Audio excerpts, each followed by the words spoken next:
अस्मद्गुरुभ्यो नमः। श्रीरङ्गसिंहगिरिदेशिकपादसेवा प्राप्ता किल द्रविडवेदरहस्यजातं श्रीगौतमान्वयजमाश्रितभागधेयं गोपालदेशिकमहं शरणं प्रपद्ये। श्रीमद्गौतमवंशनायकमणेर्गोपालसूरेसुतं तत्पादाम्बुजलब्धयुग्मनिगमान्तार्दं सुशीलं सदा सद्विद्याविनयादिसद्गुणनिधिं स्वाचार्यनिष्ठान्वितं वन्दे वैष्णवभूषणं तमनघं श्रीरङ्गरामानुजं कौशिकान्वयसञ्जातं वेङ्कटार्यतनूभवं वेदान्ताचार्यसच्शिष्यं मुरैवर्लगुरुं भजे। वन्दाडवंशसञ्जातं रङ्गाचार्यतनूभवं गोपालाचार्यसच्छात्रं गोपालगुरुमाश्रये। श्रीमान् वेङ्कटनाथार्यः कवितार्किककेसरी वेदान्ताचार्यवर्यो मे सन्निधत्तां सदा हृदि। रामानुजदयापात्रं ज्ञानवैराग्यभूषणं श्रीमद्वेङ्कटनाथार्यं वन्दे వేదాంతదేశికం। భాగవతోత్తములందరికీ దాసోహాలు సమర్పిస్తూ వేదాంత దేశికుల వారు అనుగ్రహించినటువంటి దయాశతకాన్ని అధ్యయనం చేసేటటువంటి ప్రయత్నం చేస్తున్నాం. అందులో భాగంగా క్రిందటి రోజున 26వ శ్లోకాన్ని అధ్యయనం చేశాం. కమలా నిలయ త్వయా దయాళు కరుణే నిష్కరుణా నిరూపణే త్వం అతయేవ హి తావకాశ్రితానాం దురితానాం భవతి త్వదేవ భీతిః. ఆశ్చర్యంగా అత్యద్భుతంగా దేశికుల వారు దయాదేవి నీకు దయలేదమ్మా అని వ్యాజస్తుతి చేస్తున్నారు. అంటే పైకి నిందిస్తున్నట్టుగా కనిపిస్తున్న దాంట్లో దయాదేవి యొక్క వైభవాన్ని తెలియచేస్తున్నారు. కమలా నిలయ త్వయా దయాళు, శ్రీయపతి అయినటువంటి ఆ శ్రీనివాసుడిని లోకంలో అందరూ కూడా దయగలిగినటువంటి వాడు అని ఎలా తెలుసుకుంటున్నారు అంటే త్వయా నీ చేతనే, కరుణే నిష్కరుణ నిరూపణే త్వం. కానీ తల్లి కొంచెం బాగా ఆలోచించి చూస్తే నీకు కరుణయే లేదు అన్నట్టుగా అనిపిస్తోంది. ఎందుకు అంటే అత ఏవ హి తావకాశ్రితానాం దురితానాం భవతి త్వదేవ భీతిః. పరిపూర్ణంగా దయ కలిగినటువంటి వారిని చూస్తే ఎవరికి భయం కలగకూడదు. కానీ ఆశ్చర్యము, నిన్ను ఆశ్రయించినటువంటి వారి యొక్క దురితములు ఏవైతే ఉన్నాయో, పాపములు ఏవైతే ఉన్నాయో అవి నీ వల్లనే భీతి చెందుతున్నాయి, భయం పొందినటువంటివి అవుతున్నాయి. కాబట్టి ఆ పాపముల వైపు నుండి చూస్తే నీకు బొత్తిగా దయలైనటువంటి దానివిగా కనిపిస్తున్నావు అని వ్యాజస్తుతి. పరమాత్మ యొక్క కరుణా కటాక్షములకి ఆశ్రితుల యొక్క పాపములు భయపడి వాటంతటా అవే తొలగిపోతాయి అనేటటువంటి విషయాన్ని అందంగా తెలియచేస్తున్నారు. దయాదేవి అందరి పట్ల అనుగ్రహాన్ని కురిపిస్తూ ఉంటే ఆశ్రితుల యొక్క పాపాల పట్ల మాత్రం నిగ్రహాన్ని చూపిస్తోంది అని చమత్కారంగా, ఆశ్చర్యంగా, అందంగా వ్యాజస్తుతిని చేస్తున్నారు. తర్వాత శ్లోకంలో దయాదేవి యొక్క వైభవాన్ని తెలియచేస్తూ పరమాత్మకి నిగ్రహం కలిగి కోపం వచ్చినప్పటికీ కూడా దయాదేవి యొక్క ప్రభావం చేత ఆయన కోపం తగ్గి మళ్ళీ ఆయన అనుగ్రహించేటటువంటి వాడవుతున్నాడు అని మరొకసారి మనందరికీ కూడా అందంగా తెలియచేస్తున్నారు. ఆ శ్లోకాన్ని సేవించి దాని అర్థాన్ని యథావకాశంగా భావన చేసేటటువంటి ప్రయత్నం చేద్దాం. అతిలంఘిత శాసనేష్వభీక్ష్ణం వృషశైలాధిపతిర్విజృంభితోష్మా పునరేవ దయే క్షమానిదానైః భవతి మాద్రియతే భవత్యధీనైః.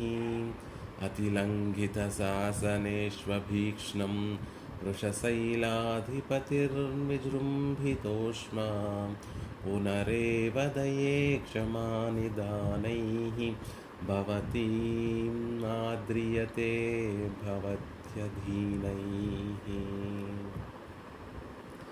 దయే ఓ దయాదేవి, హే దయే ఓ దయాదేవి, అభీక్ష్ణం ఒకసారి కాదు, మళ్ళీ మళ్ళీ మళ్ళీ మళ్ళీ మాటి మాటికి మళ్ళీ చేసినటువంటి తప్పునే చేస్తూ ఉంటారు జీవులందరూ కూడా.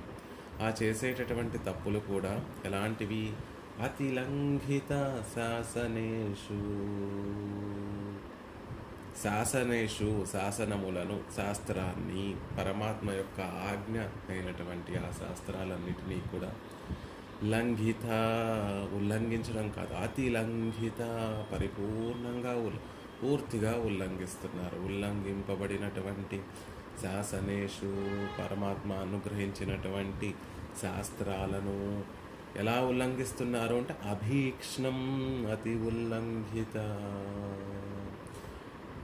ఒకసారి తప్పు చేసిన తర్వాత పెద్దలు ఎవరో ఇది తప్పు అని అనుగ్రహించినప్పటికీ కూడా దానిని పెడచెవని పెట్టి చేసినటువంటి తప్పునే, శాస్త్రాన్ని ధిక్కరించడము అనేటటువంటి తప్పును మళ్ళీ మళ్ళీ మళ్ళీ మళ్ళీ చేస్తూ ఉంటే విజృంభిత ఊష్మా వృషశైలాధిపతి విజృంభితోష్మా, తీవ్రమైనటువంటి ఉష్మ తాపం కలిగినటువంటి వాడిగా పరమాత్మ అవుతుంది. తీవ్రమైనటువంటి కోపం కలిగినటువంటి వాడిగా వృషశైలాధిపతి, వృషాద్రికి ఈసుడైనటువంటి ఆ శ్రీనివాసుడు పునః మళ్ళీ భవత్యధీనై, నీ అధీనమైనటువంటి క్షమానిధానై, ఓర్పు అనేటటువంటి కారణం చేత భవతీం ఏవ ఆద్రియతే, నిన్నే ఆదరిస్తున్నాడు. అంటే వచ్చినటువంటి వారిలో ఉన్నటువంటి దోషాలు, జీవులు ఇన్ని తప్పులు చేస్తున్నా పరమాత్మ క్షమిస్తూ ఉంటాడు. ఆయనకి సహజంగా ఉండేటటువంటి గుణము క్షమించడము అనేటటువంటి గుణం. అది స్వభావంగా, సహజ స్వభావంగా కలిగినటువంటి వాడు. అలా జీవులు ఇన్ని తప్పులు చేస్తున్నప్పటికీ కూడా పరమాత్మ క్షమిస్తున్నాడు. ఆ క్షమ నీదే, నీ అధీనంలో ఉండే భవత్యాధీనై, నీకు అధీనమై ఉండేటటువంటి క్షమ ద్వారా పరమాత్మ వీరందరినీ కూడా క్షమించి చివరికి నిన్నే ఆదరించేటటువంటి వాడవుతున్నాడు. పరమాత్మకి లాభం ఎప్పుడు కలుగుతుంది అంటే జీవుల్ని పొందితే లాభం కలుగుతుంది. జీవుల్ని ఉజ్జీవింప చేస్తే పరమాత్మకి సంతోషం కలుగుతుంది, లాభం కలుగుతుంది. అలా కాకుండా జీవులు తప్పులు చేస్తూ ఉంటే వారి కర్మానుగుణంగా వారు అనుభవించవలసినటువంటి తప్పులన్నిటినీ కూడా అనుభవింప చేసేస్తుంటే ఆయనకి సుఖమా, సంతోషమా, లాభమా అంటే లాభమే లేదండి. పాపం ఆయన కూడా ఊష్మ తప్పించిపోతూ ఉంటాడు. అయ్యో, వీరికి చక్కటి జన్మనిచ్చాను, చక్కటి ఎలా నడుచుకోవాలో శాస్త్రాన్ని ఇచ్చాను, ఎలా నడిచి చూపించాలో, శాస్త్రాన్ని ఎలా అర్థం చేసుకొని నడవాలో నేను ఆచరించి చూపించాను. ఆ శాస్త్రాలన్నీ కూడా చాలా ఎక్కువైపోయాయి అంటే దాని సారాన్నంతటినీ, ఉపనిషత్తుల యొక్క సారాన్నంతటినీ కూడా భగవద్గీతగా ఉపదేశించాను. ఇన్ని చేసినప్పటికీ కూడా అతిలంఘిత శాసనేషు, ఇంతగా వీరు ఉల్లంఘిస్తున్నారే అని ఊష్మా విజృంభితోష్మా,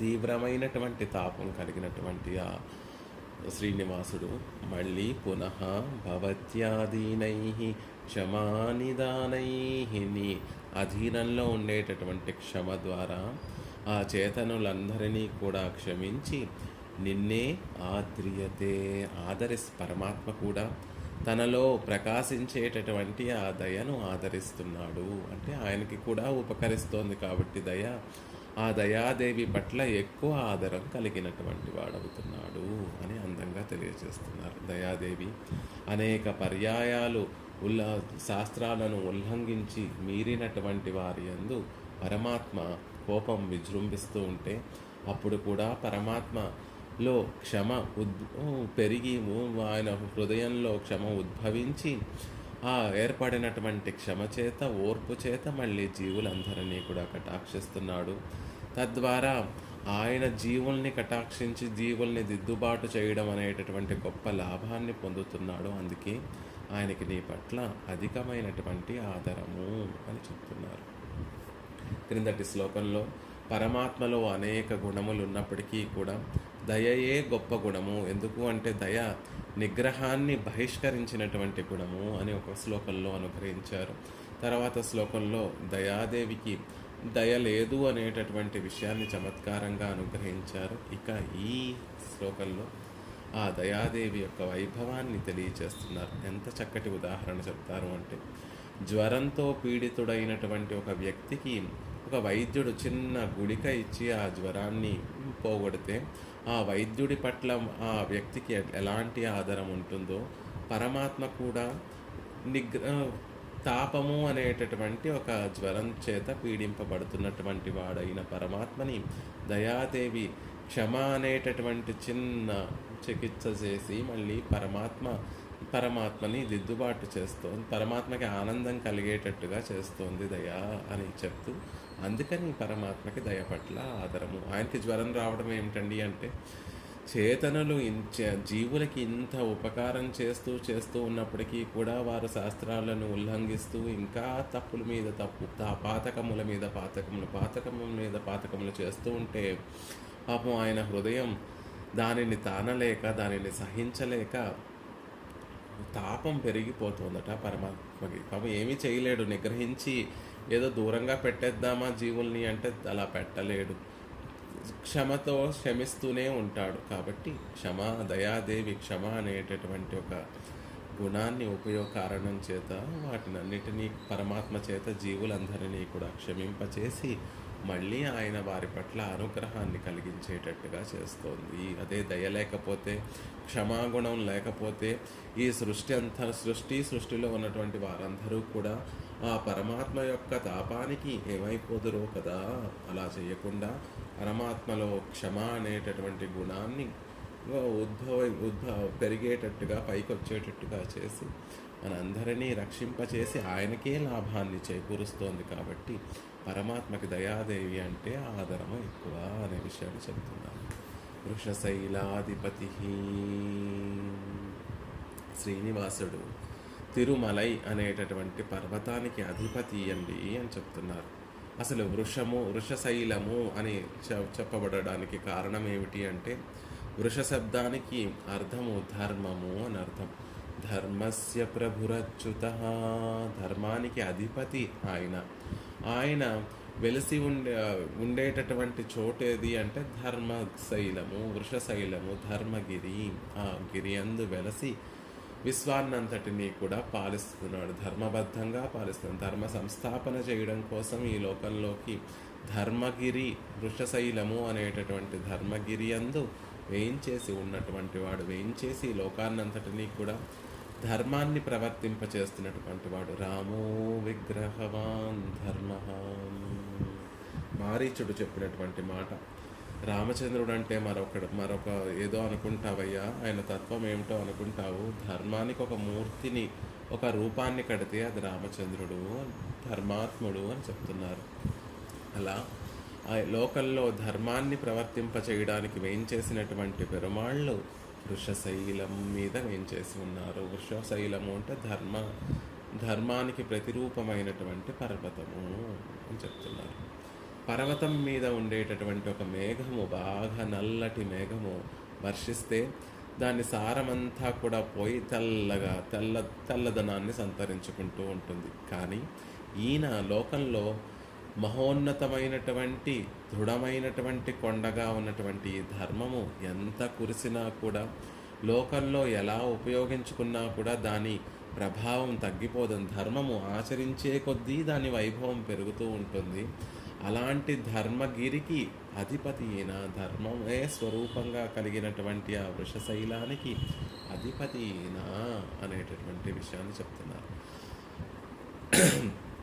ధర్మశాసనం చేసేటటువంటి వ్యక్తినే కదా ధర్మాధిపతి అంటారు. ఇప్పుడు దేశకుల వారు తర్వాత ఏమని ప్రయోగిస్తున్నారు అంటే, శాసనేషు అతిలంఘిత శాసనేషు. లోకంలో రాజు ధర్మాత్ముడు కాకుండా కేవలం శాసనాలు చేసేటటువంటి వాడైతే ఆ రాజ్యంలోని ప్రజలందరూ కూడా ఆ శాసనములను పాటిస్తారా అంటే రాజే పాటించినప్పుడు యథా రాజా తదా ప్రజ అన్నట్టుగా రాజే తాను ధర్మబద్ధంగా ఉండకుండా మన మీద శాసనములన్నిటినీ కూడా రుద్దితే వాటిని మనం పాటించము. అలా కాకుండా ధర్మశాసనం, ధర్మమయమైనటువంటి వాడు, ధర్మమే విరూపంగా కలిగినటువంటి సర్వేశ్వరుడు శాసనాలన్నిటినీ, ధర్మశాసనాలన్నిటినీ చేసేటటువంటి ధర్మాధిపతి అని తెలియచేయడం కోసం వృషశైలాధిపతి రామచంద్రుడిగా ఆయన అవతరించినటువంటి సందర్భంలో ఆయన చేసినటువంటి ప్రతి చేష్టితము కూడా ధర్మాన్ని తెలియచేసేటటువంటి చేష్టితం. అలా తన నడవడితోటి లోకానికి ధర్మాన్ని తెలియచేసినటువంటి ధర్మాత్ముడు పరమాత్మ ఆయన వేంచేసి ఉండేటటువంటి వృషశైలము కూడా ధర్మస్వరూపాన్ని తెలియచేసేటటువంటి కొండ. దేవాది దేవుడు పరమాత్మ, విశ్వమంతా ఆయన ఇంకొక విధంగా చెప్పాలంటే వృషశైలాధిపతి. ఆయన దివ్యమంగళ విగ్రహంలోనే అన్నిటినీ ధర్మము మూర్తిభవిస్తుంది. ధర్మమే కాదండి, అందరూ కూడా ఆయన దివ్యమంగళ విగ్రహంలో ఇమిడిపోయేటటువంటి వారు. శాస్త్రం ఏమని తెలియచేస్తుంది అంటే పరమాత్మ శరీరి, ఈ లోకము చరాచర సృష్టి అంతా కూడా ఆయనకి శరీరం వంటిది అని చెప్తారు. ఆ దివ్యమంగళ విగ్రహంలోనే అందరూ కూడా ఉంటారు. అంటే ఎలా అండి అంటే ఒక విషయం చూస్తే, ఒక లాజికల్గా చూసినా ఒక విషయం చూస్తే తెలిసిపోతుంది. చతుర్ముఖ బ్రహ్మ ఆయన నాభి కమలము నుండి ఉద్భవించినటువంటి వాడు కాబట్టి ఆ బ్రహ్మదేవుడు నాభి కమలంలో ఉండేటటువంటి వాడు. అలా పుత్రాదిచ్చేత్ పరాజయం ఉద్భవించినటువంటి చతుర్ముఖ బ్రహ్మ గొప్పవాడు కావాలని కోరుకున్నటువంటి సర్వేశ్వరుడు ఆ చతుర్ముఖ బ్రహ్మకి ఇతర వస్తువులన్నిటినీ కూడా చూపించే విధంగా చూపించే ప్రదీపంలాగా ఉండేటటువంటి పరమ ప్రామాణికములైనటువంటి వేదాలన్నిటినీ కూడా బ్రహ్మకి ఉపదేశించాడు.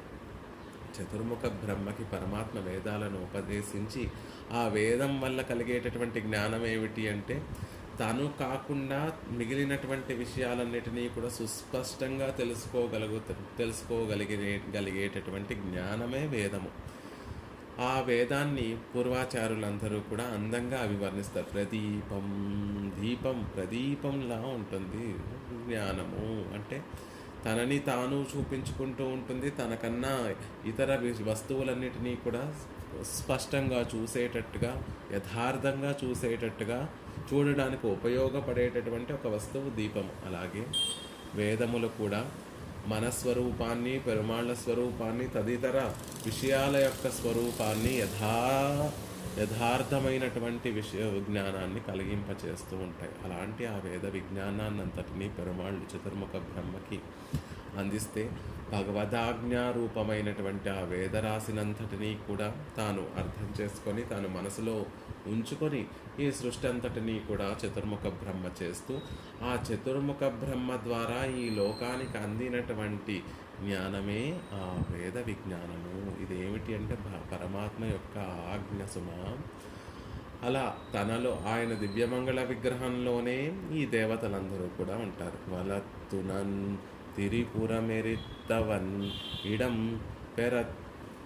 పెరత్తు దిందలత్తు తిరువాయిముషులో ఆ నాభియందు పెరమాళ్ళ యొక్క నాభియందు చతుర్ముఖ బ్రహ్మ వేంచేసి ఉంటాడని, త్రిపురాసురులను దహించినటువంటి రుద్రుడు కూడా ఆయన కుడి పక్కనే ఉంటాడని, స్వపార్శ్వే దక్షిణే శంభోర్నివాస పరికల్పత పరమాత్మలోనే రుద్రుడు కూడా ఉన్నాడు అనేటటువంటి విషయాన్ని చెప్తారు. ఇవన్నీ సుస్పష్టంగా పరమాత్మ యొక్క తిరుమేనిలో మనం సేవించవచ్చండి. అలాంటి దివ్యమంగళ విగ్రహం కలిగినటువంటి వాడు వృషశైలాధిపతి అని చెప్తున్నారు. అంతేకాకుండా ఇందులో ఉండేటటువంటి అర్థములన్నీ కూడా ఎంతో గొప్పగా వృషశైలాధిపతి అంటే ధర్మార్థ కామ మోక్షాణం యయిచ్చేత్ శ్రేయమాత్మనః ఏకమేవ హరేః తస్య కారణం పాదసేవనం. భాగవతంలో పరమాత్మ నుండి వృషశైలాధిపతి అంటే ధర్మాన్ని ప్రవర్తింపచేసేటటువంటి వాడు. ధర్మము అంటే సాధనముగా ఉన్నటువంటి వాడు. దేనికి సాధనముగా ఉన్నటువంటి వాడు అంటే జీవులందరికీ ఏ పురుషార్థం కావాలన్నా కూడా సాధనంగా ఉన్నటువంటి వాడు. చతుర్విధ పురుషార్థాల ద్వారా శ్రేయస్సును ధర్మార్థ కామ మోక్షాణం ఇచ్చేతు శ్రేయమాత్మనః శ్రేయస్సు పొందాలని కోరుకునేటటువంటి ఆత్మనః వ్యక్తి ధర్మాన్ని కానీ, అర్థాన్ని కానీ, కామాన్ని కానీ, మోక్షాన్ని కానీ ఇచ్చేత్ ఎవరైతే కోరుకుంటారో వారు చేయవలసినటువంటి పని ఏమిటి అంటే ఏకమేవ హరేః తస్య కారణం పాదసేవనం. భగవచ్చరణారవిందములను సేవించటం ఒక్కటే చాలు అని ధ్రువుడు పరమాత్మని సేవించిన తర్వాత చెప్పినటువంటి మాట. మనకి ధర్మం కావాలన్నా, అర్థం కావాలన్నా, చతుర్విధ పురుషార్థములలో ఏ పురుషార్థం కావాలన్నా కూడా దానికి సాధనం ఏమిటి అంటే హరేః పాదసేవనం. హరేః పాదసేవనం, శ్రీమన్నారాయణుని యొక్క పాదార విందములను ఆశ్రయిస్తే మనకి కావాల్సినటువంటి పురుషార్థములన్నీ కూడా లభిస్తాయి అని చెప్తున్నారు. జ్ఞాత్వా తమేవం మనసా హృదయా చ భూయో న మృత్యుః ఉపాయాహి విద్వాన్. ఎవరైతే పరమాత్మ గురించి తెలుసుకుంటున్నారో వారికి మళ్ళీ సంసారం అనేటటువంటి మృత్యుముఖంలోకి ప్రవేశించవలసినటువంటి అవసరం లేదు. జ్ఞాత్వా తమేవం మనసా హృదయా చ, మనసులో పరమాత్మ తత్వమేది, పరమాత్మ ఎవరు, ఆయనకు స్వరూపమేమిటి, రూపమేమిటి, గుణములేమిటి, విభూతి ఏమిటి అనేటటువంటిది మనసా హృదయా చ, మనసుతో తెలుసుకోవాలి. అంటే కేవలం జ్ఞానం కలిగి ఉండటమే కాకుండా హృదయాచ అనేటటువంటి శబ్దము భక్తిని కూడా తెలియచేస్తుంది. దానిని నిరంతరం ధ్యానిస్తూ ఉండడం వల్ల విద్వాన్, అలాంటి వారు విద్వాంసులు అనబడతారు. ఎవరైతే పెరుమాళ్ళ గురించి తెలుసుకొని జ్ఞానం కలిగి ఉంటారో వారే విద్వాంసులు. అలాంటి విద్వాంసులు భూయో న మృత్యుం ఉపయాహి, మళ్ళీ సంసారం అనేటటువంటి మృత్యుముఖంలోకి వెళ్ళరు. అలా మనని ఉద్ధరించేటటువంటి గొప్ప సాధనం ఏమిటి అంటే వృషశైలాధిపతి శ్రీనివాసుడే సమా అంటున్నారు. పృష్ఠతో అధర్మో జాతః, పరమాత్మ యొక్క దక్షిణ స్థానం నుంచి ధర్మం ఉద్భవించిందని, ఆయన పృష్ఠభాగం వెనకాల భాగం నుంచి అధర్మం జనించిందని భాగవతంలో తెలియచేయబడింది. అలా ధర్మమైన అధర్మమైన ఆయన నుండే ఉద్భవించింది అని చెప్తున్నారు. కామానుజేన సహసాత ఉపప్లుతాక్షాః, పరమాత్మ యొక్క ముఖారవిందం నుండి ధర్మం ఉద్భవించింది అని, ఆయన వెనక భాగం నుండి క్రోధము ఉద్భవించింది అనేటటువంటి విషయాన్ని ఇంకొక చోట దానిని వ్యాఖ్యానిస్తూ అనుగ్రహిస్తారు. ఇది బాగా అర్థమవ్వాలి అంటే పరమాత్మ యొక్క తిరుముఖ మండలాన్ని చూస్తే ధర్మాచరణ చేస్తాము, లేకపోతే శాంతి కలుగుతుంది, చూడకపోతే శాంతి కలగదు అనేటటువంటి విషయాన్ని తెలియచేయడం కోసం పూర్వ మహనీయులందరూ కూడా కృష్ణుడు వెన్న తిన్నటువంటి సందర్భంలో యశోదాదేవి కృష్ణుడిని పట్టుకోవాలని, కృష్ణుడికి ఎలా అయినా పాఠం చెప్పాలి అనేటటువంటి ఒక భావన చేస్తూ కృష్ణుడి వెంట పరిగెడుతోందట. ఒక కర్ర పుచ్చుకొని పరిగెడుతోందట. కృష్ణుని యొక్క వెనకాల భాగాన్ని చూస్తూ పరిగెడుతున్నటువంటి యశోదాదేవి అప్పటి వరకు కృష్ణుడిని ఎలాగైనా పట్టుకొని 2 దెబ్బలు వేయాలి అనేటటువంటి భావనతోటే పరిగెడుతోందట. ఎప్పుడైతే అమ్మ పడేటటువంటి ఆ శ్రమనంతటినీ చూసి కృష్ణుడు చూసి, అయ్యో ఇంత శ్రమ పడిపోతోంది మా అమ్మ, దొరికిపోతాను అని భావన చేసి తాను దొరికిపోయి తన తిరుముఖ మండలాన్ని యశోదాదేవికి చూపించాడో, వెంటనే కొట్టడానికి చెయ్యి రాక ఆ తల్లి ఆ కర్రను పక్కన పడేసి కృష్ణుని యొక్క తిరుముఖాన్ని చూసినటువంటి ఆ తల్లికి అప్పటి వరకు ఉన్నటువంటి ఆ క్రోధం ఏదైతే ఉందో, కోపం ఏదైతే ఉందో అది పోయి కృష్ణుడిని కర్రతోటి కొట్టలేక కట్టాలని తలిచింది అని చమత్కారంగా అందంగా దానిని వ్యాఖ్యానిస్తారు. అంటే పెరుమాళ్ళ యొక్క తిరుముఖ మండలాన్ని సేవిస్తే మన దగ్గర ధర్మం లేకపోయినా, మన దగ్గర మంచి గుణములు లేకపోయినా అవన్నీ కూడా మనకి కలుగుతాయి. యశోదాదేవి వాత్సల్యం చేత కృష్ణుడిని కొట్టలేక కట్టేయాలనుకుంది.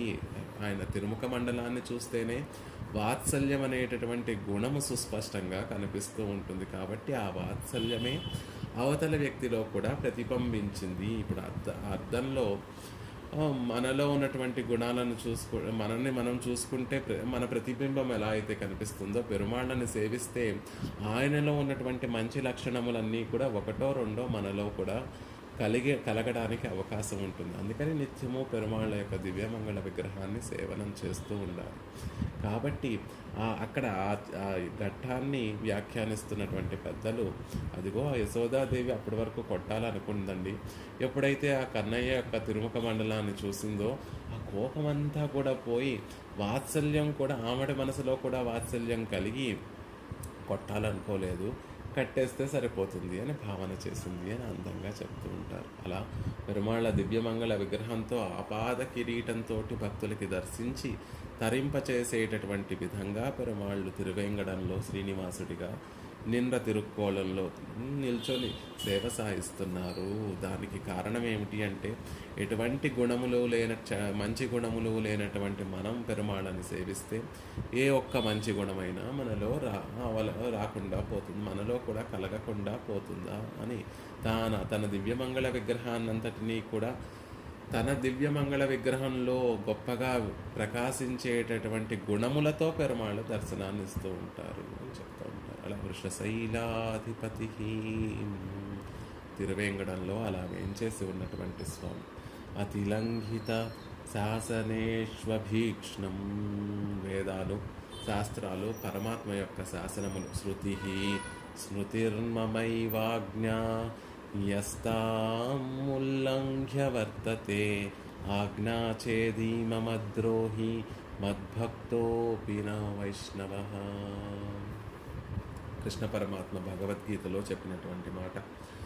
శాస్త్రములు ఏవైతే స్మృతులు ఏవైతే ఉన్నాయో అవి నా ఆజ్ఞ సుమ, వాటిని ఉల్లంఘించినటువంటి వారు నాకు ద్రోహం చేసినటువంటి వారే అవుతారు. వారెంతటి గొప్ప భక్తులైనప్పటికీ కూడా, వైష్ణవులైనప్పటికీ, విష్ణుబంధు భక్తి కలిగినటువంటి వారైనప్పటికీ కూడా నా ఆజ్ఞ అయినటువంటి శాస్త్రాలను ఆచరించినటువంటి, శాస్త్రంలో చెప్పబడినటువంటి విషయాలను ఆచరించినటువంటి వారు, శాస్త్రానుగుణంగా నడుచుకోనటువంటి వారు నాకు ద్రోహం చేసినటువంటి వారే అవుతారు అని కృష్ణ పరమాత్మ. శాస్త్రం ఎందుకు మనం పాటించాలి అంటే, మన జీవితాన్ని సుఖంగా, ఒక ధర్మబద్ధంగా జీవితాన్ని గడుపుకోవాలి, జీవితానికి ఒక సార్థకత లభించాలి, పరమాత్మ ఇచ్చినటువంటి జన్మను సరిగ్గా మనం వినియోగించుకోవాలి అంటే అది శాస్త్రంలో ఎలా వినియోగించుకోవాలో తెలియచేయబడింది. అది శాస్త్రము ఇదం కురు, ఇదం ఆకర్షి, ఇది చెయ్యండి, ఇది చెయ్యక్కర్లేదు, మళ్ళీ దాని గురించి తత్వ విచారణ చేయవలసినటువంటి అవసరం లేదు. కోడ్ ఆఫ్ కాండక్ట్ అని ఒకటి ఉంటే దాంట్లో ఉన్నటువంటి రూల్స్ని బాగా ఆలోచించి పరిశోధన చేసి చక్కటి బుద్ధి కలిగినటువంటి వారు కావాల్సినటువంటి విషయాలన్నిటినీ పరిశోధించి అక్కడ ఉన్నటువంటి వారి యొక్క జీవితాన్ని, పనిచేసేటటువంటి వారి యొక్క జీవితాన్ని ఈజీగా చేయడం కోసమే ఆ కోడ్ ఆఫ్ కాంటాక్ట్ని, రూల్స్ అన్నిటినీ కూడా లిఖిస్తారు. వాటిని ఒక శాసనంగా ఇస్తూ ఉంటారు. మళ్ళీ ఆ రూల్స్ని మనం విచారించి ఇది కరెక్టా కాదా, ఇలా చేస్తే మనకి లాభం కలుగుతుందా, నష్టం కలుగుతుందా అని ప్రత్యేకంగా మళ్ళీ వాటిని అన్నిటినీ మనం ఆలోచించవలసినటువంటి అవసరం లేదు. అందులో ఉన్నటువంటి రూల్స్ని పాటిస్తే మనకి లాభమే కలుగుతుంది. లాభాన్ని కలిగేటట్టుగానే ఆ రూల్స్ని డిజైన్ చేసేవారు, రాసేటటువంటి వారు వాటిని అన్నిటినీ ఆలోచించే ఏది మంచిది ఏది చెడ్డది అనేటటువంటి విషయాన్ని వారు మనసులో ఉంచుకొని ఆ రూల్స్ని డిజైన్ చేస్తారు. కాబట్టి జీవితం పరమాత్మ అనుగ్రహించినటువంటి ఈ జన్మ సార్థకతను పొందాలి అంటే ఆయన అనుగ్రహించినటువంటి శాస్త్రానుగుణంగా మనం జీవితాన్ని మలుచుకుంటే అదే సరిపోతుంది. మళ్ళీ దాని గురించి తత్వ విచారణ చేసి ఎలా బాగుపడాలి, ఎలా సార్థకత చేసుకోవాలి జీవితాన్ని అని మళ్ళీ విచారణ చేయవలసినటువంటి అవసరం లేదు. అదే అంతా కూడా ఆయన ఆలోచించి మనసులో ఉంచుకొని ఆ శాస్త్రాన్ని మనకు అనుగ్రహించాడు. కాబట్టి ఆయన అనుగ్రహించినటువంటి శాస్త్రానుగుణంగా నడుచుకుంటే చాలు అనేటటువంటి విషయాన్ని చెప్తారు. అందుకే ఆ శాస్త్రాన్ని, నా ఆజ్ఞసుమా శాస్త్రము, దానిని తప్పక ఆచరించి చూపాలి. పురాణాలు, ఇతిహాసాలన్నీ కూడా ధర్మబద్ధంగా మనం ఎలా ప్రవర్తించాలి అనేటటువంటి విషయాన్ని తెలియజేస్తాయి. రామచంద్రుడు ఈ లోకంలోకి వచ్చి తాను నడుచుకున్నటువంటి నడవడినంతటినీ కూడా రామాయణం తెలియజేస్తుంది. రామాయణాన్ని అధ్యయనం చేస్తే మనకు తెలిసేటటువంటి విషయం ఏమిటంటే రామచంద్రుడిలా ప్రవర్తించాలి. రావణాసురుడిలా ప్రవర్తించకూడదు అనేటటువంటి విషయాన్ని పురాణాలు, ఇతిహాసాలు ఇవన్నీ కూడా మనకి తెలియచేస్తాయి. కాబట్టి అలాంటివన్నీ కూడా తప్పక తెలుసుకొని అనుష్ఠించవలసినటువంటి కరదీపికలు. అలాంటి వాటిని ఉల్లంఘిస్తే పరమాత్మకి ద్రోహులు అవుతున్నారు అని చెప్తున్నారు. అభీక్ష్ణం, మాటి మాటికి ఒకసారి తప్పు చేస్తేనే రాజున్నాడు, రాజు చేసినటువంటి శాసనాన్ని ఒకసారి తప్పు చేస్తే పాపం రాజు ఒకసారి క్షమిస్తాడు, 2 సార్లు క్షమిస్తాడు. కానీ మాటి మాటికి మళ్ళీ మళ్ళీ మళ్ళీ మళ్ళీ చేసినటువంటి తప్పే చేస్తూ ఉంటే ఆ రాజుకు కూడా విసుగొచ్చి ఆయనకి కూడా నిగ్రహం కలిగేటటువంటి ఆస్కారం ఉంది. ముహుహు పునః పునః, మళ్ళీ మళ్ళీ. అభీక్షణము అంటే మళ్ళీ మళ్ళీ అని అర్థం. మళ్ళీ చేస్తున్నామండి. విజృంభితోష్మా, ప్లుషాదాహే అనే అర్థం. ప్లుషాదాహే దాహే అనేటటువంటి ధాతు అర్థం ద్వారా ఊష అనేటటువంటి ఒక పదం ఏర్పడుతుంది. ఊష్మా అంటే హృదయం దహించి వేసే అంత తీవ్రమైనటువంటి తాపము, ఎక్కువ వేడిని కలిగించేటటువంటి తాపంతో బాధపడేటటువంటి వాడు అవుతున్నాడు పరమాత్మ. మనం ఆయనకి ఇష్టం వచ్చినట్టుగా మనం నడుచుకోకపోతే పాపం ఆయన తిరుముఖ మండలం చిన్నబుచ్చుకుంటుంది అని ఏదో సునిశ్చితంగా చెప్పేసుకుంటాం, తేలిగ్గా చెప్పేసుకుంటాం. ఆయన ముఖం చిన్నబోతుందండి, ఆయన ముఖం వాడిపోతుంది అని సునిశ్చితంగా చెప్పుకుంటాం. కానీ పాపం ఆయన మనసులో ఎలా ఉంటుంది అంటే, అయ్యో ఇంత చేశానే, ఇంత ఉపకారం చేసినా కూడా దానిని నిలబెట్టుకోలేకపోతున్నాడు. ఇంట్లో పిల్లవాడు సరిగ్గా విద్యను అభ్యసించలేదు, సరిగ్గా చిన్నప్పుడు పడవలసినటువంటి పరిశ్రమనంతటినీ పొందవలసినటువంటి జ్ఞానాన్ని పొందక యుక్త వయసుకు వస్తున్నప్పుడు కష్టపడుతున్నటువంటి ఆ పిల్లవాడిని చూసినటువంటి తండ్రి ఆ పిల్లవాడికి ఏదైనా ఉపాధి, జీవితాన్ని స్థిరపడేటట్లుగా ఈ పిల్లవాడికి నేను ఏదైనా సాయం చేయాలని అనేక ఉపకారములు చేసినప్పటికీ కూడా పిల్లవాడు వాటిని దేన్ని నిలబెట్టుకోలేకుండా వ్యర్థంగా జీవితాన్ని ఇంకా కొనసాగిస్తూ ఉంటే ఆ తండ్రికి ఎంత వేదన ఉంటుందో పరమాత్మ కూడా విజృంభితోష్మ. ఏమీ అనలేడు పిల్లవాడు కాబట్టి, ఏమీ అనలేడు, దండించడం లేడు, గట్టిగానో చెప్పలేడు. కానీ ఇన్ని అవకాశాలు, ఇన్ని ఉపకారములను చేస్తున్నా అతని జీవితాన్ని నిలబెట్టడం కోసం తండ్రి తనకున్నటువంటి ఆస్తులన్నీ అమ్మేసి ఏదో వ్యాపారం పెట్టిస్తాడు. ఆ వ్యాపారాన్ని నిలబెట్టుకోలేకపోతే ఏదో ఉద్యోగం వేయిస్తాడు, ఆ ఉద్యోగాన్ని నిలబెట్టుకోలేకపోతున్నాడు. పోనీ ఇంకేదన్నా చేయించి జీవితాన్ని పెళ్లి చేస్తే బాగుంటుందేమో, అది చేసినా జీవితాన్ని నిలబెట్టుకోలేకపోతూ ఉంటే అయ్యో ఇన్ని చేసినా పైకి చెప్పుకోలేకపోయినా ఆ తండ్రికి మనసులో ఉండేటటువంటి తాపం ఎలా ఉంటుందో. విజృంభితోష్మ. పరమాత్మ కూడా మనందరినీ చూస్తే ఆ విధంగానే బాధపడుతూ ఉంటాడు. ఏమీ చేయలేడు. పోని తీవ్రంగా దండించైనా అప్పుడప్పుడు హితస్రోతో హితాన్ని కలిగించాలి అనేటటువంటి ఉద్దేశం చేత అప్పుడప్పుడు దండించినప్పటికీ కూడా ఒకసారో 2 సార్లు ఏదో మంచి మార్గంలో పెట్టడానికి ప్రయత్నిస్తాడే తప్ప అంతకుమించి ఏమీ తన నిగ్రహాన్ని చూపించలేక తనలో తాను దుఃఖపడిపోతున్నాడండి పరమాత్మ. విజృంభితోష్మ. హృదయం దహించి వేసే అంత గొప్ప అనుతాపం కలుగుతోంది పరమాత్మకి. తన శాసనాన్ని పదే ఉల్లంఘిస్తూ మితిమీరినటువంటి అపరాధాలు చేసేటటువంటి వారిని చూస్తే ఆ ధర్మాన్ని, ఆ శాసనాన్ని చేసినటువంటి ధర్మస్వరూపుడైనటువంటి ఆ పరమాత్మకి కోపం రావటం సహజమండి. ఆ కోపం కూడా తీవ్రంగా వస్తూ ఉంటుంది. ఎన్నిసార్లు చేసిన మామూలు మనలాంటి వారికైతే, రాజులకి చక్రవర్తులకైతే కోపం కలుగుతుంది.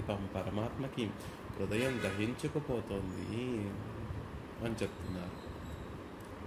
అలాంటి అపరాధములు చేసినటువంటి వాడు మళ్ళీ ఆ అపరాధములన్నిటినీ కూడా తెలుసుకొని వాటికి పశ్చాత్తాపపడి, అయ్యో స్వామి, ఇన్ని రోజులు నువ్వు నాకు తల్లివై, తండ్రివై, సుహృతువై, స్నేహితుడవై, గురువువై, సంపదలవై, ఐశ్వర్యమై, ఇవన్నీ కూడా అయ్యి నువ్వే నాకు అయ్యి నన్ను దిద్దుబాటు చేయాలని ప్రయత్నిస్తూ ఉంటే నీ ఆజ్ఞను నేను పట్టించుకోకుండా, నువ్వు చేసేటటువంటి ఉపకారములు తెలుసుకోకుండా ఇలా తిరుగుతున్నటువంటి నన్ను నువ్వు ఎంత దిద్దుబాటు చేయాలని ఎన్ని ప్రయత్నాలు చేస్తున్నావయ్యా అని పరమాత్మ చేసేటటువంటి ఉపకారములన్నిటినీ కూడా తెలుసుకున్నటువంటి జీవుడు తాను చేసినటువంటి తప్పులన్నిటినీ కూడా క్షమించు అని ఒక్క మాట చెప్పి పరమాత్మ పాదార విందముల దగ్గరికి చేరిపోతే అప్పుడు వరకు ఆయన హృదయం దహించుకుపోతున్నటువంటి హృదయంలో మళ్ళీ ఆ అమృత తరంగాలు అనేటటువంటి ఆనంద అమృత తరంగాలు అనేటటువంటివి ఉద్భవిస్తాయి.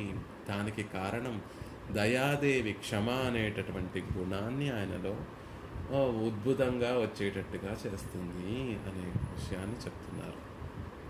ఎలా ఉంటుంది అంటే, ఈ శాస్త్రాన్ని అందించినటువంటి ఆ పరమాత్మకి ఏమిటి ఇలా అవమానిస్తున్నాడు, శాస్త్రాన్ని ఇచ్చాను. మామూలుగా రాజు ఒక చక్రవర్తి ఒక శాసనాన్ని చేస్తే ఆ ఒక ఊరిలో ఉన్నటువంటి ప్రజలందరూ కూడా ఆ శాసనాన్ని పాటించకుండా ఉల్లంఘిస్తూ ఉంటే ఆ రాజుకి ఎలా ఉంటుంది? రాజుకి మనసులో దుఃఖం కలిగినా కూడా చుట్టూ ఉన్నటువంటి వారు ఏమనుకుంటారు అంటే, ఎంతగా అవమానిస్తున్నారో ఆ ప్రజలందరూ కూడా అని అవమానం అనేటటువంటి ఒక భావన కూడా రాజుకు కలుగుతుంది.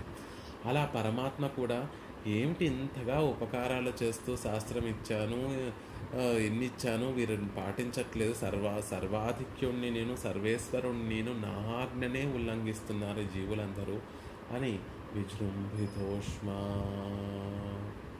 ఒక నిగ్రహాన్ని పొందేటటువంటి వీలుంది. పరమాత్మకి కూడా కోపం కలిగేటటువంటి వీలుంది, పరమాత్మకి కూడా నిగ్రహం కలిగేటటువంటి వీలుంది. కానీ ఆ సందర్భంలో పరమాత్మకి ఆ నిగ్రహం కలగకుండా, కోపం కలగకుండా భవత్యధీనై క్షమానిదానై దయకు వశమై ఉండేటటువంటి క్షమ అనేటటువంటి గుణము పరమాత్మలో కలిగేటట్టుగా చేస్తుంది దయాదేవి. క్షమ అంటే భారాన్ని ఓర్చుకునేటటువంటి ఒక గుణం. ఎంత మనని అవమానించినా, ఎంత మనని దుఃఖపెట్టాలని చూసినా దానిని సహించి ఉండేటటువంటి గుణాన్ని క్షమ అంటారు. నిదానం అంటే కారణము. ఆ క్షమ అనేటటువంటి గుణం అనే ముఖ్య కారణం వల్ల పరమాత్మ వాటినన్నిటినీ కూడా సహిస్తున్నాడు. బాహ్యే చ ఆధ్యాత్మికే చైవ దుఃఖే చోత్పన్నాదితే సతి నకుప్యతి నవాహంతి సా క్షమా పరికీర్తిత. క్షమాని దేన్నంటారు అంటే, బాహ్యే చ శారీరకంగాను, ఆధ్యాత్మికే చైవ మానసికంగాను, దుఃఖే చ ఉత్పాదితే సతి దుఃఖం కలిగినప్పుడు నకుపితి దుఃఖించకుండా, కృంగిపోకుండా, నవాహంతి సా క్షమా పరికీర్తిగా బాధపెట్టిన, దుఃఖం కలిగేటటువంటి విధంగా బాధపెట్టిన, కన్నెర్ర చేసి చూడకుండా, కన్ను ఎర్ర చేసేటటువంటి చిహ్నము కూడా చూపించకుండా ఉండేటటువంటి ఓర్పు అనేటటువంటి ఒక గుణం ఉందే, దానినే క్షమ అంటారు. అంటే అవతల వాళ్ళు ఎంత మనకి దుఃఖాన్ని కలిగించినప్పటికీ కూడా దానిని సహించి వారి పట్ల ఎప్పుడూ చిరునవ్వును చిందిస్తూ ప్రేమ చూపించేటటువంటి గుణం ఏదైతే ఉందో దానిని క్షమ అంటారు. అలా అపరాధాలను దండించి ఇంకా ఇంకా ఇంకా తక్కువ జన్మలో మనని తోసేయవలసినటువంటి పరమాత్మ విషయంలో క్షమ అనేటటువంటి గుణము ఉద్భవించేటట్టుగా, ప్రకాశించేటట్టుగా చేసి మన అపరాధములన్నిటినీ కూడా మన్నించడమే కాదు, మళ్ళీ మనకేమీ మొహమాటం లేకుండా ఇన్ని తప్పులు చేసినటువంటి వారమందరం వెళ్ళి ఆ శ్రీనివాసుని సేవించుకోవడానికి వస్తే మన తప్పులన్నిటినీ కూడా చూసి సహించి మళ్ళీ చిరునవ్వులు చిందిస్తూ ఆహ్వానిస్తాడే, అది క్షమ అంటే చెప్తున్నారు. అలా పరమాత్మని క్షమించేటటువంటి వాడిగా దయాదేవి చేస్తుంది. జీవులలో కూడా ఒక జ్ఞానోదయం కలిగేటట్టుగా దయ చేస్తుంది. ఒకసారి 2 సార్లు పరమాత్మ యొక్క దయను అనుభవించినటువంటి జీవుడు, అయ్యో ఇన్ని తప్పులు చేశాను, అపరాధములు ప్రాయశ్చిత్తములు చేసినా తొలగనటువంటి గొప్ప పాతకములు చేశాను, దీనిని పోగొట్టుకోవాలంటే పరమాత్మ యొక్క పాదార విందములు మాత్రమే శరణం, ఇంకొక ఇంకొక ఉపాయం లేదు అని భావన చేసి చేసినటువంటి తప్పులన్నిటినీ కూడా క్షమించమని పరమాత్మ యొక్క పాదార విందముల దగ్గర ఒక గొప్ప విశ్వాసంతో తన రక్షణ భారాన్నంతటినీ కూడా పెరుమాళ్ళ దగ్గర ఉంచేటటువంటి వారిగా మనందరినీ కూడా తీర్చిదిద్ది పరమాత్మకి ఆనందాన్ని కలిగచేస్తుంది పెరుమాళ్ళ యొక్క కృప. ఆళ్వార్లందరూ కూడా ఈ విషయాన్నే తెలియచేస్తారు. స్వామి, నువ్వు మాకెన్నో ఉపకారాలు చేశావయ్యా, ఉపకారాలు చేయలేదు అని నువ్వు భావన పొందు. పరమాత్మ ఎప్పుడు ఎలా భావన చేస్తూ ఉంటాడు అంటే, ఉపకారములన్నీ కూడా చేసినప్పటికీ కూడా అయ్యో వీరికి ఎవ్వరికీ ఉపకారములు చేయలేదు, ఏమీ ఉపకారములు చేయలేకపోయాను అనేటటువంటి భావనతోనే ఉంటారు. పెరియాళ్వార్ల విషయంలో కూడా పరమాత్మ చేయవలసినటువంటి ఉపకారములన్నిటినీ కూడా చేసేసి, అయ్యో ఆళ్వార్లకి ఇంకా ముందుగా చేయవలసిందే, ఇంత ఆలస్యం చేసేసాను, ఇన్ని రోజులు సంసారంలో ఉండేటట్టుగా ఇంతకాలం సంసారంలో ఉండేటట్టుగా వీరిని ఉంచాను, వీరికి చేయవలసినటువంటి ఉపకారములన్నీ కూడా ముందే చేసేస్తుంటే బాగుండేది అని ఆయన వ్యధ, ఒక దుఃఖాన్ని, ఒక మనసులో ఒక వ్యధను అనుభవిస్తూ ఉంటే దానిని చూసినటువంటి ఆళ్వార్లు పెరుమాళ్లతోటి తిరువేంగడముడయాన్ శ్రీనివాసన విషయంలో ఆయనతో సంభాషిస్తూ చెప్తున్నారు. సెన్నియోంగు తన్ తిరువేంగడముడయాయ్ ఉలగు తన్నై వాజ నిன்ற நம்பி தாமோதரா செதிரா என்னையும் என்னுடமையையும் உன் செக்கரப் பொறியற்று கொண்டு நின்னருளே புரிந்து இருந்தேன் ఇనియన్ తిరుక్కురిపే. అందమైనటువంటి పాసురం. చల్లని ఎత్తైనటువంటి శిఖరములు కలిగినటువంటిది, చల్లనిదనం కలిగినటువంటి తిరువేంగడాన్ని కలిగినటువంటి ఓ శ్రీనివాస, ఉలగు తన్నై వాజనింద్ర నంబి, లోకంలో ఉన్నటువంటి వారందరినీ ఉజ్జీవింపచేయడం కోసం ఇక్కడ నిల్చొని వేయించేసి ఉన్నటువంటి నంబి, కళ్యాణ గుణములన్నిటినీ కూడా పరిపూర్ణంగా కలిగినటువంటి వాడ, దామోదర సెదిరా, సౌలభ్యము చాతుర్యము కలిగినటువంటి ఓ స్వామి, ఎన్నయ్యం ఎన్ ఉడమయ్యయ్యం ఉన్ సెక్కర పొరియొట్రిక్కొండు, నువ్వు చేసినటువంటి ఏం ఉపకారములు చేయలేదంటున్నావు ఏమిటి స్వామి?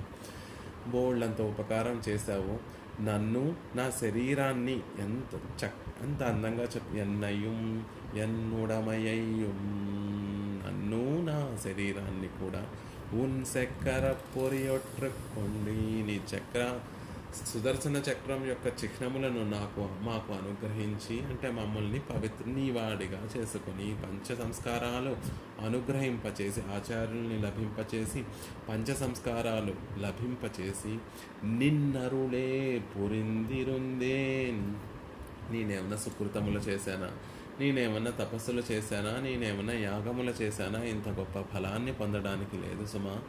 నిన్నరులే పురిందిరుందే, నీ కృపచేత నీ దయచేత ఇవన్నీ కూడా పొందాను. అసలు మనసులో ద్వేషం పోవాలి, అద్వేషం కలగాలి, సౌహార్దం కలగాలి, సమము కలగాలి, దమము కలగాలి, తర్వాత ఆత్మగుణములన్నీ కూడా గొప్పగా కలగాలి, సత్వగుణం పెరగాలి, మంచి మార్గం ఉజ్జీవించాలి అనేటటువంటి కోరిక కలగాలి, పెరుమాళ్ళ పట్ల ఒక రుచి కలగాలి, ఆచార్యుల్ని పొందాలి అనేటటువంటి కోరిక కలగాలి, ఆచార్యులు లభించాలి, తర్వాత ఆచార్య కటాక్షం లభించాలి, తర్వాత వారు పంచ సంస్కారాలు అనుగ్రహించాలి, ఆ తర్వాత ద్వయమంత్రము, తిరుమంత్రము, ద్వయమంత్రము, చర్మశ్లోకము అనుగ్రహించాలి, ఆ తర్వాత ఆచార్యుల పట్ల ఒక అభిమానం ఏర్పడాలి, ఆచార్యులకి మన పట్ల ఒక అభిమానం ఏర్పడాలి, ఆ తర్వాత నిత్య సూర్యులతో సమానమైనటువంటి ఒక స్థానం లభించాలి. ఇవన్నీ కూడా ఎలా నేను పొందగలుగుతున్నాను అంటే, నిన్నరులే పురిందిరుందే, మరొక వ్యాజం లేదయ్యా, మరొక కారణం లేదు, నీ కటాక్షమే, నీ దయయే దానికి కారణమవుతుంది అని ఆళ్వార్లు అందంగా తెలియచేస్తుంది. అలా ఇన్ని కటాక్షించినా కూడా ఆయన ఏదో తొత్తరపాటు పడుతున్నాడండి, ఆయన అయ్యో ఏమి చేయలేదు అని భావన చేస్తున్నాడు. అది చూసినటువంటి ఆళ్వార్లు ఇనియన్ తిరుక్కురిపే, ఇంకేం చెయ్యాలి, ఎందుకు స్వామి తొత్తరపాటు నీకు, ఎందుకు ఇంకేం చేయలేదని నువ్వు భావన చేస్తున్నావు, ఎందుకు నువ్వు అలా వ్యధతోటి దుఃఖాన్ని అనుభవిస్తున్నావు, నువ్వు నాకు చేయవలసినటువంటి అన్నీ చేసేసావు, ఇంకేం ఆలోచిస్తున్నావు నా విషయంలో, ఇంకేం చెయ్యాలని ఆలోచన చేస్తున్నావు నా విషయంలో అని అందంగా ఆ పాసురంలో తెలియచేస్తారు. అలా జీవులందరూ కూడా ఇన్ని తప్పులు చేసి పరమాత్మ అనుగ్రహాన్ని చివరికి పొందగలుగుతున్నారు అంటే దానికి కారణం దయాదేవి సుమ. దయాదేవి తన అధీనంలో ఉన్నటువంటి క్షమ అనేటటువంటి గుణాన్ని పరమాత్మ ద్వారా ప్రసరింపచేసి మనం చేసేటటువంటి తప్పులన్నిటినీ కూడా క్షమింపచేసి పరమాత్మ జీవుణ్ణి పొందేటట్టుగా చేస్తోంది. కాబట్టి ఆ పరమాత్మకి దయాదేవి అంటే ఆదరము ఎక్కువ. ఎలాంటి వారం మనమందరము అంటే ఆళ్వందారులు అందంగా ఒక శ్లోకంలో అనుగ్రహిస్తారు. ననిందితం కర్మ యదస్తి లోకే సహస్రసోయన్న మయా వ్యధాయి సోహం విపాకావసరే ముకుంద క్రందామి సంపత్యగతిస్తవాగ్రే. కర్మలు చేసేటప్పుడు మనకి ఎవ్వరూ గుర్తురారు, తప్పు చేసేటప్పుడు ఎవ్వరూ గుర్తురారు. పోనీ ఒకసారి చేసి ఆ తప్పును విడిచిపెట్టేస్తున్నామా అంటలేదు. ననిందితం కర్మ యదస్తి లోకే, నా చేత ఆచరింపబడనటువంటి చెడ్డ కర్మ ఒక్కటి కూడా ఈ లోకంలో లేదు. లోకంలో ఉన్నటువంటి చెడ్డ కర్మలన్నిటినీ నేను చేసేసినటువంటి వాడే. నేను ఆచరించినటువంటి చెడ్డ కర్మ ఒకటైనా లోకంలో ఉందా అని వెతికి చూస్తే అలాంటిది ఒకటి కూడా లేదు. ననిందితం కర్మ యదస్తి లోకే. ఒకసారి చేశానా అలాంటి కర్మలన్నిటినీ అంటే చెడ్డ కర్మలన్నిటినీ అంటే కాదు. సహస్రసో ఎన్న మయా వ్యధాయి. ఒకసారి చేశాము, దాని పాప ఫలాన్ని అనుభవించాము. రెండోసారి కూడా అదే కర్మ చేస్తుంటే నా పట్ల మంచి హృదయం కలిగినటువంటి వారందరూ కూడా వచ్చి, అయ్యో ఇలాంటి చెడ్డ కర్మలు చేస్తే నీకు దుఃఖం కలుగుతుందయ్యా, మళ్ళీ నువ్వు సంసారంలో పడిపోతావు అని నా పట్ల సుహృత్ కలిగినటువంటి వారు, నా పట్ల మంచి భావన, నా ఉన్నతిని కోరుకునేటటువంటి వారందరూ కూడా వచ్చి నాకు పలు విధములుగా చెప్పి చూశారు. వాటినన్నిటినీ విడిచిపెట్టేశాను. అన్నయాయ్ అత్తనాయ్ ఎన్నై ఆండిడుం తన్మయాన్ సెడగోపన్ ఎన్నంబియే. తల్లిగా తండ్రిగా నా జీవనాన్నే కోరుకునేటటువంటి ఆచార్యులు వచ్చాయో ఇలాంటి కర్మలు చేయకూడదయ్యా, చేస్తే నువ్వు పరమాత్మ నిగ్రహానికి పాత్రుడు అవుతావు, ఇంకా నువ్వు ప్రాయశ్చిత్తాలు లేనటువంటి పాతకములన్నిటినీ కూడా చేసేసి ఇంకా పరమాత్మకి దూరంగా వెళ్ళిపోతున్నావు అని ఆచార్యులు వచ్చి చెప్పిన సహస్రసోయన్న మయా వ్యధాయి. మళ్ళీ పరమాత్మయే వచ్చి భగవద్గీత ద్వారా ఇవన్నీ చేయకూడదు, శరీరం నిన్ను ప్రేరేపిస్తోంది, నీలో ఉన్నటువంటి రాజసగుణం తామసగుణం దీనన్నిటినీ ఇంకా కర్మబంధంలోకి చిక్కుకుపోయేటట్టుగా నువ్వు ప్రకృతి సంబంధం వల్ల అజ్ఞానంతో ఇలాంటి కర్మలు ఆచరిస్తున్నావు, చేయకూడదు అని పరమాత్మే వచ్చి చెప్పిన సహస్రసోయన్నమయా వ్యధాయి. సహస్రసోయన్నమయా వ్యధాయి. ఆ క్షణంలో పరమాత్మ గుర్తు రాలేదు. ఏమవుతుంది అనేటటువంటి తర్వాత ఏం ఫలాన్ని అనుభవిస్తాను అనేటటువంటి విషయమే గుర్తు రాలేదు. చేయడంలో రుచి కలిగినటువంటి పాపపు కర్మలు చేయడంలో రుచి కలిగినటువంటి నేను వాటిని చేస్తూనే పోయాను. కానీ సోహం విపాకావసరే ముకుందా క్రందామి సంప్రత్యగస్తి తవాగ్రే. కానీ ఆ కర్మలన్నీ కూడా పరిపక్వానికి వచ్చి చేసేసినప్పుడు అనుభవించవలసినటువంటి పాప ఫలము మన ఖాతాలోకి జమ అయిపోయి దానిని అనుభవించేటటువంటి సమయం మళ్ళీ వస్తుంది కదా.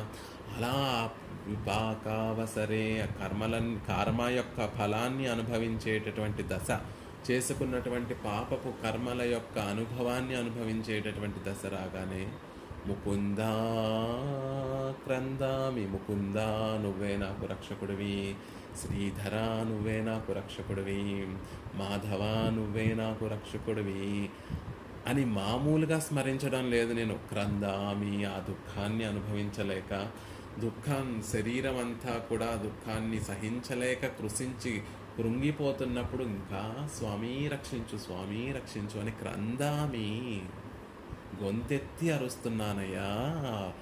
ఆ ఫలాన్ని అనుభవించేటటువంటి సందర్భంలో అని ఆళ్వాన్దార్లు మన సహజమైనటువంటి ఒక స్థితిని మనకి సహజంగా ఉండేటటువంటి ఒక ఆ, స్వభావాన్ని తెలియచేశారు.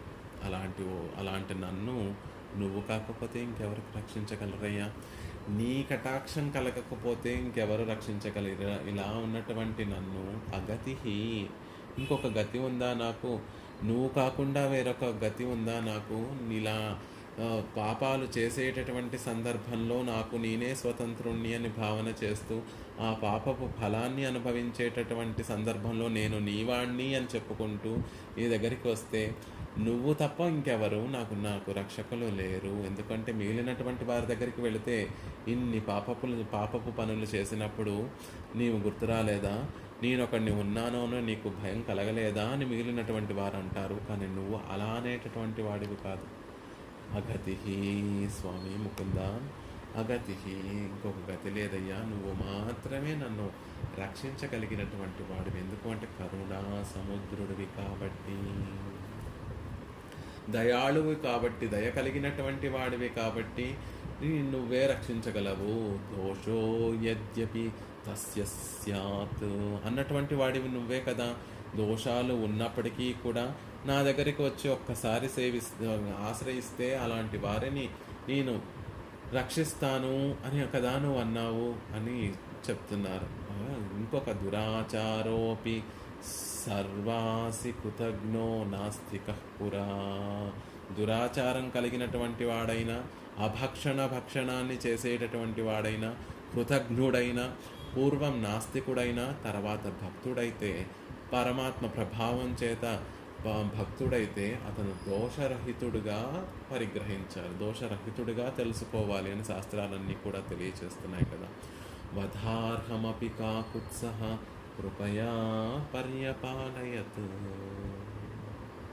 సంహరించవలసినటువంటి కాకాసురుణ్ణి కూడా రక్షించినటువంటి, కృపచేత రక్షించినటువంటి వాడివి నువ్వే కదా. నిన్ను కాకుండా ఇంకెవరిని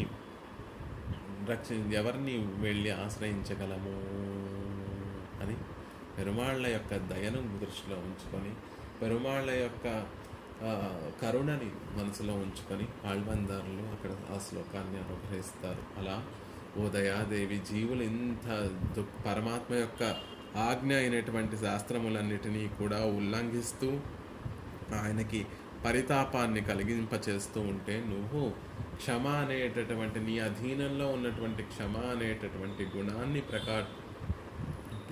ప్రకాశింపచేసి ఆ పరమాత్మ యొక్క లోపల కలిగేటటువంటి ఆ దుఃఖాన్ని అంతటిని శమింపచేస్తున్నావు. ఆయన కలిగినటువంటి వ్యధనంతటినీ కూడా శమింపచేస్తున్నావు. కాబట్టి పునః భవతీమేవ ఆత్రియతే, మాత్ర చిన్నదైనప్పటికీ కూడా తీవ్ర జ్వరాన్ని శమింపచేసేటటువంటి గొప్ప నైపుణ్యం కలిగినటువంటి వైద్యుడు ఎలా అయితే ఆదరింపబడతాడో, నువ్వు కూడా అక్షమ అనేటటువంటి ఒక అద్భుతమైనటువంటి గుణాన్ని పరమాత్మలో ప్రకాశింపచేసి జీవులందరినీ కూడా రక్షింపచేసి పరమాత్మకి ఆనందాన్ని కలిగింపచేస్తున్నావు. దయకి పరతంత్రుడైనటువంటి శ్రీనివాసునికి కలిగినటువంటి ఆ పరితాపాన్ని, దుఃఖాన్నంతటినీ కూడా శాంతింపచేసి అపరాధులైనటువంటి జీవాత్మలను దండనకు గురి కాకుండా, దండన అనుభవింపకుండా పరమాత్మ అనుగ్రహ పాత్రులయ్యేటట్టుగా చేస్తున్నావు. కాబట్టి ధర్మప్రభు అయినటువంటి ఆ శ్రీనివాసుడికి ఇంతకంటే అధికంగా ఎవరి పట్ల ఆదరం ఉంటుందమ్మా? ఇంతకన్నా అధికంగా ఎవరి పట్ల ఇష్టం ఉంటుంది చెప్పు? ఆయన ఎప్పుడూ కూడా ఆకాంక్షించేది ఒకటే, జీవులు తన దగ్గరికి చేరాలి అని. ఏకాకి నరమతే, పరమపదంలో ఉంటాడు. అక్కడ ఉన్నప్పటికీ నిత్యం శ్రీదేవితోనూ, భూదేవితోనూ, నీలాదేవితోనూ కలిసి, నిత్యులతోటి ముక్తులతోటి కలిసి నిత్యానుభవాన్ని అనుభవిస్తున్నప్పటికీ కూడా ఈ జీవుల దూరంగా ఉన్నారే, సంసారులందరూ కూడా దూరంగా ఉన్నారే అనేటటువంటి మనసు దుఃఖాన్ని ఎప్పుడూ కూడా, వ్యధని ఎప్పుడూ కూడా పరమాత్మ అనుభవిస్తూ ఉంటాడు. అలా ఆ వ్యధనంతటినీ కూడా తొలగించి క్షమ అనేటటువంటి గుణాన్ని ప్రసరింపచేసి జీవుల మీద వారందరినీ క్షమించి మళ్ళీ వారిని దిద్దుబాటు చేసి పరమాత్మ యొక్క పాదార విందముల దగ్గర చేర్చి పరమాత్మకి కూడా ఆనందాన్ని కలిగిస్తున్నావు. మా జీవులందరూ ఆయన శాసనాలను ఉల్లంఘించి విజృంభితోష్మ గొప్ప వ్యధను కలిగింపచేస్తే నువ్వు ఆ వ్యధను తొలగించి పరమాత్మకి ఆనందాన్ని కలగచేస్తున్నావు. కాబట్టి భవతీ మాద్రియతే భవత్యధీనై